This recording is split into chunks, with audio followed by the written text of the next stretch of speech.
Welcome back to A People's Guide to Publishing. I'm Joe Beal, the founder and CEO of Microcosm Publishing and Distribution. I'm also the author of A People's Guide to Publishing, which distills what I've learned from selling millions of books over the past 25 years. I'm Ellie Blue. I'm the editorial and marketing director here at Microcosm. We are an independent mid-list publisher based in Portland, Oregon. We have 14 employees, over 650 titles in print with 20 to 40 new books per year, and we distribute thousands of titles from other publishers. We started this podcast so that we can share what we've learned with newer publishers so that you can learn from our mistakes. Or maybe you just want to understand the publishing industry. This week, we are going to answer a reader question, which is, how do I borrow money to support my growing publishing operation? Whew, it's a doozy. So they're all kind of doozies. I know, that's a really big one though, because that has pretty serious consequences. Yeah, and she further framed it as I can convince banks to borrow against my house, or they are more than willing to take out my second child as collateral, but I would like to not do that. How do you borrow money without risk? Mm-hmm. And that's sort of the thing, of borrowing money is a lot of laws went into effect in 2008 because of people loaning money that they shouldn't have been in 2007 and before. And so it's just a lot more hyper-regulated, so that basically leaves you three options, which is borrowing against collateral that you have, option one. Borrowing at high interest rates, which is crappy, option two, or sort of going into various kinds of sketchy borrowing situations, your option rich friend, three, for instance. Or borrowing against the bank that doesn't do good diligence, borrowing from the mob, borrowing from a bookie, there are plenty of sketchy ways to borrow money. Trust me, they come to us. There's also, though, I feel like the other scenario here for getting a cash infusion to grow your business is to, sell part of your business or sell your business. That's a common one, maybe, or, sometimes I've definitely had the scenario where I've had, friends who are I would like to invest X amount of money in your business, and I never said yes, so I never pursued what that would mean, but I feel I would be risking my friendship instead of my house, also very valuable. Yeah.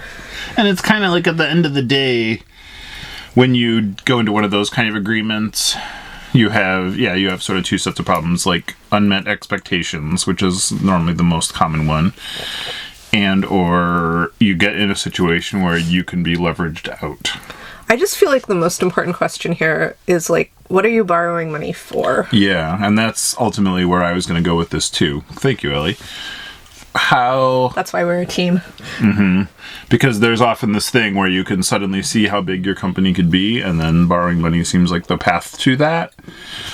So I would suggest the advice given in the People's Guide to Publishing book, which is start smaller and grow gradually, finance growth with book sales.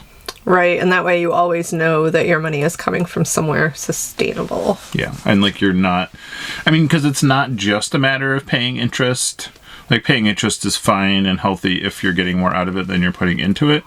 The problem is more when you can get severely underwater through borrowing money. So what are the things that somebody might want to borrow a large amount of money for? Because I feel there are actually plateaus of growth where you kind of... Yeah, that's a good point. Need that or want that. So, yeah, the biggest one is, just publishing a lot more books, or doing a massive amount of reprints. That was the number one inquiry we got last year was I can't afford to reprint my best-selling back catalog. Help, and so we did some episodes about that last year. You can check those out if you want to, but or the other one is I have suddenly recognized I found my path and my vision, and I've suddenly recognized where I could be and how I could get there, so please help me to hire a bunch of staff and pay for that and all that kind of thing. Yeah, I feel the thing I hear often is people are I want to hire someone to do like my fulfillment or my design or my publicity or like one of these tasks that I can't do, and it is expensive to hire someone. Yeah. But yeah, so how do you self-finance that?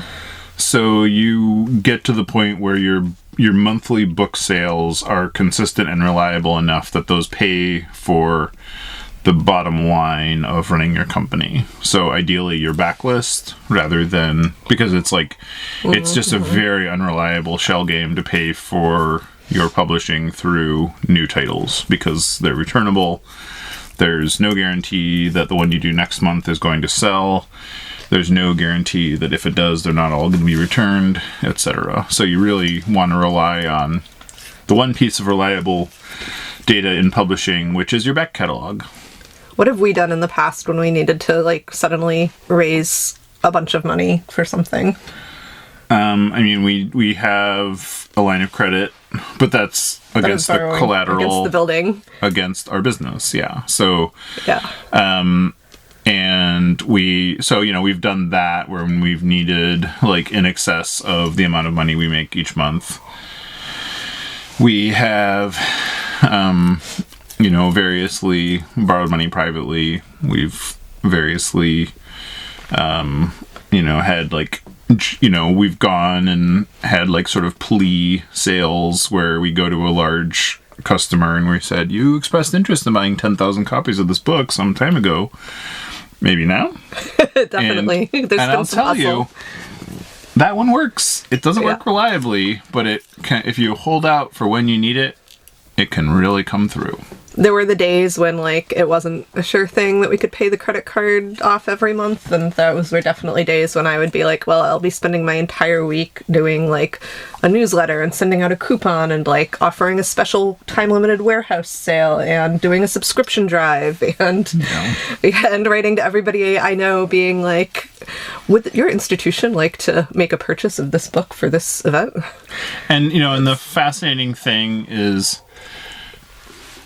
to me, fascinating is that I've found that when we are financially healthy and successful, it's more that our success that people want to respond to and latch on to than like when we desperately need their support. Yeah, like if you can like learn from the con artists, I guess, and come across as like you are letting people be part of something that other people want to be in on rather than desperation. Yeah, and I ran into an email the other day from 2012 where I contacted a store that was like a pretty regular monthly customer, and not like a big one, but and I was like, okay, like we desperately need money, like can you buy some more books? And she was like, well, I hope you can find someone to bail you out, but it sounds like maybe that's not going to happen, so I'm sorry. Oh, wrong sales pitch. Yeah, and so I was like, man, I wonder, the better sales pitch is almost always, look at these new books that are, like, pertain to your store. Like, wouldn't that be cool if you had these books in your store? Or like, oh, we only have X number of this book left. Would you like to buy any? Right, like essential gardening or whatever, yeah. But, so it was, the best success or the best strategy is to be successful and to exude that success. Right, and like be doing your selling and hustling when it's not an emergency rather than when it is. Yeah, and it's like very backwards, but essentially that's the best borrowing strategy I've come across. Is to sell books. And I just want to put in a plug. I know we talk about it a lot, but like Kickstarter is like a really good way to earn the money you need to publish the book and like get paid to do it rather than have to pay to do it, if that makes sense. Like, yeah. And so part of it is like, so step one would be like assess why you believe this money is necessary.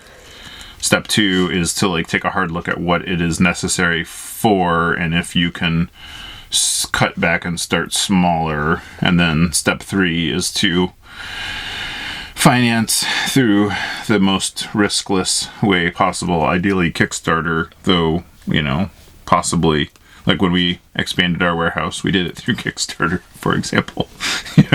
But that was something like we desperately needed, and it cost us, tens of thousands of dollars. I think all told it was like $90,000. It was like something preposterous. We didn't raise that much on Kickstarter. I think we raised like $7,000, but that did get us started on that path. And it was more, so like we did have to borrow some money and, So what's your advice for when people do borrow money? Like, how do you make sure you are using that money to the best effect that you can actually pay it back? You have to look at the return on investment from the loan, and the return on the investment has to be greater than the cost of the loan. So, like, getting a fancier office to impress clients, probably not. I don't know, maybe you get some good clients out of that. I don't know. Play it. I guess you know your business. And so that kind of thing, so you have to, I know I had a conversation yesterday where somebody was like, we finally sold the last copy of this book and then you ordered more. And I was like, Oh. Here is the math. Like, this is a sound investment. Like, this makes sense as much as it doesn't feel like it. And then we talked about it for a while. And then after a while, it was that it, was frustrating because the shape of the book made it hard to store. Oh. and I was like, it can be very hard to get past your feelings, but you have to look at the pragmatic aspects and everything that's practical about the situation. I have total sympathy for that because books that are a weird shape are such a pain. Mm-hmm. Also, putting them into a box with other books, the worst. And so, that is the kind of thing I have to answer to all the time as the boss. Is but I don't like this book because it's the wrong shape.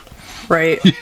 Or what if we spend money on this? Mm-hmm. Right. And having to explain that is not a sound, the return on investment is always less than what it costs. So those are the considerations, and maybe more of an answer than you were looking for, but maybe a helpful answer. Good luck. And thanks for joining us once again. Please send your questions to podcast@microcosmpublishing.com so we can answer them on future episodes. And please give us 5 stars on iTunes and everywhere else that podcasts are reviewed. You can find us on the internet at microcosm.pub. On Twitter at Microcosm. On Facebook at Microcosm Publishing. On Instagram at Microcosm_pub. And here in Portland, Oregon on North Williams Avenue. Thank you so much. Have a wonderful week.